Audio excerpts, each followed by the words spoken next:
Ah! We'd like to thank our sponsors, Craftsman. Yeah, Craftsman.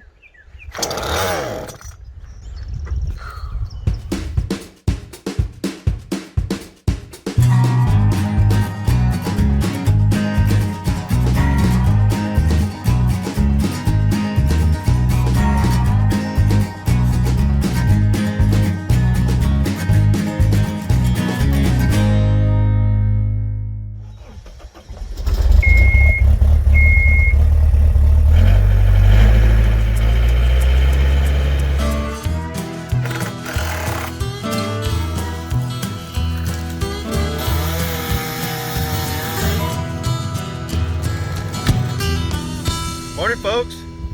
Welcome back to the Talbot inheritance. Today we've got Kenny and Everett already over there starting to build or starting to take down some of the bracing on the poles that we already have the foam in. We're going to start squaring things up and put foam in all the other posts, cut everything off to the right level. There's still some debate on what height we should pick, but we're just going to pick something and go with it. Again, semi-professional amateurs here, we don't have a clue what we're doing. So I've had a few of you guys reach out, and I'm super thankful for that. And so I guess the big one is what are we doing? I kind of went over that in an introduction video, but that was before Paulie behind the camera right now took over and started making our videos look much better. What we're doing is we're going to build a family camp house. About 100 yards over here we have a area where we had a family camp house, and that's where I remember coming as a kid and coming out here and enjoying all this. We'd have family reunions and we would have just get-togethers, and man, when I was a teenager I was down here like every other weekend. So I missed that. That place is literally just falling to pieces. It was 100 years old when I first started hanging out in it. So we're going to start fresh. We are in a floodplain here. It floods here about every 3 to 5 years. Sometimes it may only be an inch or so of water over the ground, but there have been times where it has been 6-8 foot in the air right here. All these trees, you come out here and there's just leaves and twigs and crud way higher than you can reach. So we are putting all these poles in the ground to get the house up on top of them. The smaller, shorter poles will be where the house is sitting on. It'll be 32 by 28, 1 bedroom and 1 bunk room with a big kitchen and living room. And then the taller poles that you see closer to me, they're going to go all the way to the top of the porch. They're too tall right now, and I get that, but we wanted to have plenty to cut off. So the porch, those poles will go all the way to the porch. The porch is going to be a big 12-foot by 32-foot porch.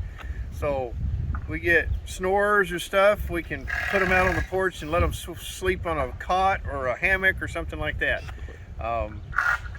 Anyway, that's what this is.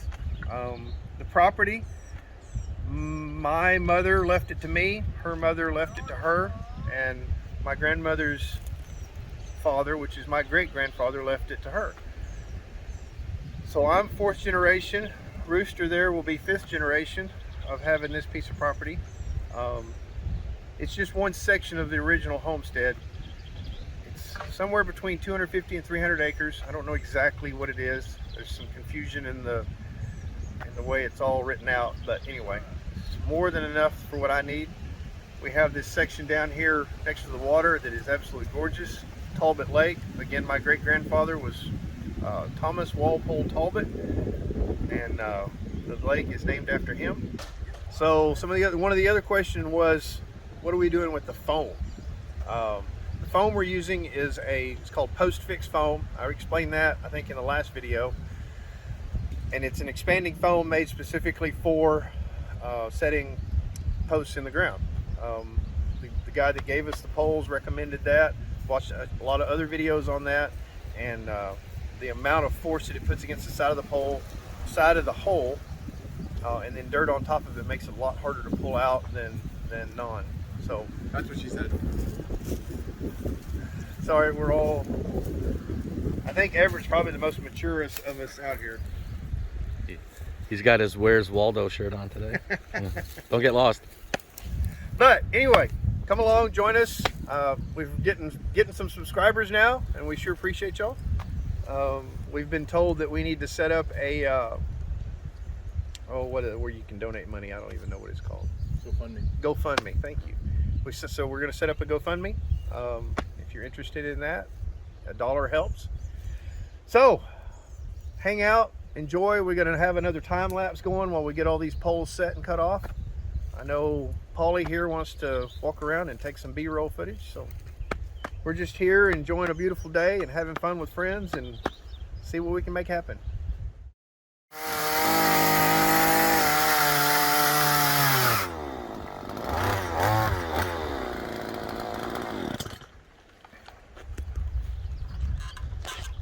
Watch out, Kenny. Man, I don't think I could have made that any crookeder if I tried. So the guy from Woodness Goodness, I don't remember his name, I'm terrible with names. Sorry, guy from Woodness Goodness. But he did this the other day and they had a hard time seeing the laser in the sunlight, and he had this special little green thing which I couldn't find. So we're just going to try to fake it till we make it. See where the laser is. So it's 4 1/8 inch exactly. And where you want to cut. Okay. Want to cut. So you just want to go down the line and do mark each one? Yep. Okay. That sound okay? Sounds fantastic. I'll be your Ladder, ladder chauffeur.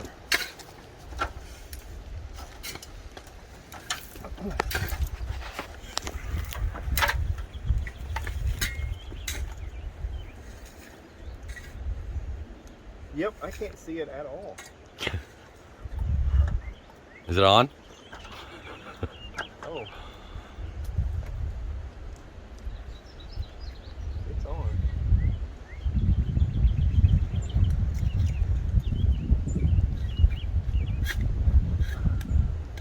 We may have to, this pole's shorter than that pole already. Okay. So we may have to, This one may already be good. the line's right here, but I don't see it on my tape at all. That sucks.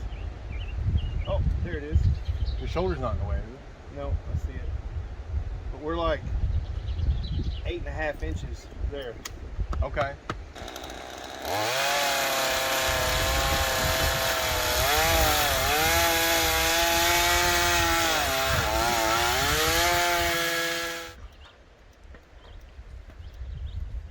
Is it beer 30 yet? Just 5 poles, and that sucks. I've never heard so much wine. I know. Cheese, want some cheese with that or what? Yeah, I'd just rather have a beer with it. I mean, it would be nice if the laser just cut the poles. Right? I'd hate having to be out here on this beautiful property next to this lake building my dream home, but I guess somebody has to do it. What are you making here, Kenny? All right, so what we're gonna do, now that we got this one row of poles set, they're plumb, we need to square up the whole thing. So the easiest way to take a measurement from corner to corner and side to side on these round poles that are different sizes is to make a little angled piece of 2x4s. We're gonna attach those at the 9-foot mark where we're cut off the top of our poles. That'll give us a nice, precise outside corner of the house. We're gonna attach them on all 4, measure from that, make sure everything is square, plumb, and straight before we go ahead and set the rest of the posts and foam.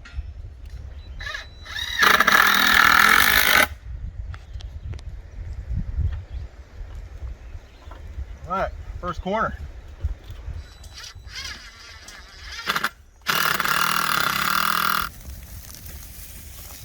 What are you guys making way for here?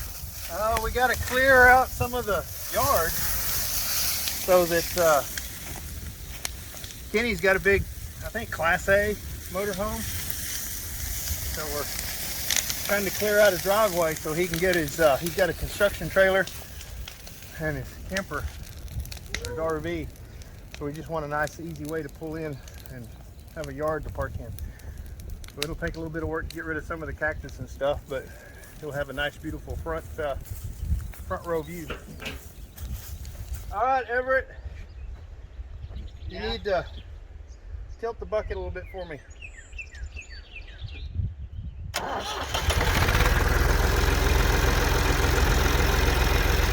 So this is a nice ladder you got here. Yeah, isn't it? What is this? Is this OSHA approved? This is the farmer special. I learned this from my great grandpappy. Is that right? Yeah. Of course, we usually get a little bit closer. It's all Everett's fault. Yep. Okay. Cut it off. If you say it's the right height, if you're get to a general consensus that that's good, when I say go for it. I think you've done good. Did you level that? I did not. You put a level on it. I just eyeballed it. Well, you're blind from the laser. So. Hand me your level. Somebody put some smoke up here. Let's build a fire in the exact spot so all the smoke runs right in your face. We'd like to thank our sponsors, Craftsman. Yeah, Craftsman. Hashtag return to Amazon.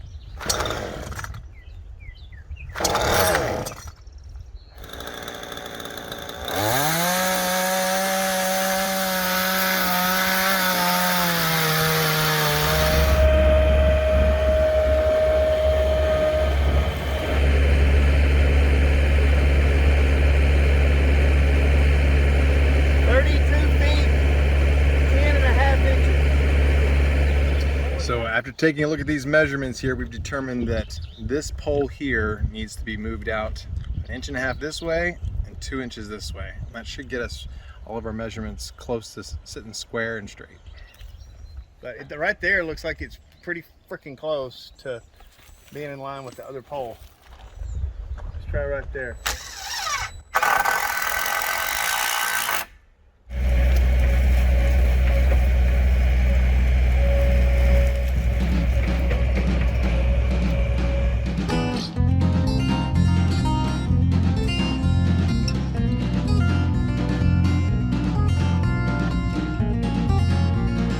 Building a cabin topless.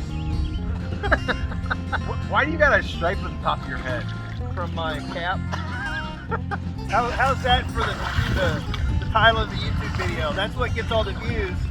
Topless cabin build. Or off-grid cabin builders go skinny dipping. Get a shot of him coming out in his Speedo.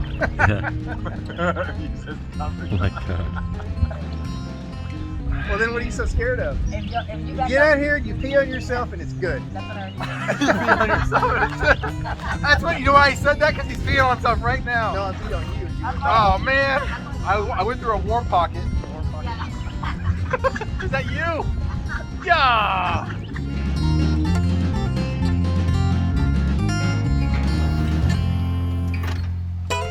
Well, folks, I think that's a wrap for us today. We got every pole that's going to be underneath the house is squared and level in. We got foam and everything, all the holes covered up. We got all of it square, and so we ran our line across it, diagonals, squares, everything, and we are like dead nuts on square. We didn't get the poles set for the porch, but we're going to wait on that, see what we need later on. So we're just going to leave that for now. We think that far hole, we hit a rock when we were boring it, and it shoved the hole off to the side, and we think we're going to have to go in there with a rock bar and like chisel out about 4 inches against that far bank to get that pole moved over. So, but that's okay. That's all right.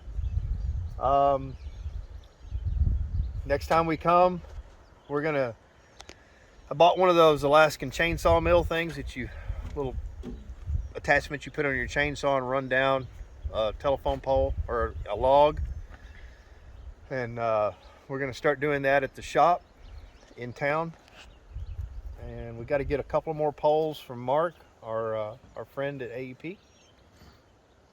Anyway, now it's start putting up lumber. This is a huge milestone right here, just to get to this point. It was a lot of work, and I appreciate all you guys' help. You guys missed out on a good trip down to the water. A little skinny dipping, or close to it. Couldn't talk Paul to get in. But All right, guys, I think that's it for today. We've had a great time, worked hard, so we're gonna keep moving on. Folks, thank you for joining us. Keep looking up, keep doing things. Always try to do at least something today to make tomorrow better. You do that, you're gonna be all right. Love you guys. Y'all take care. Have a blessed evening.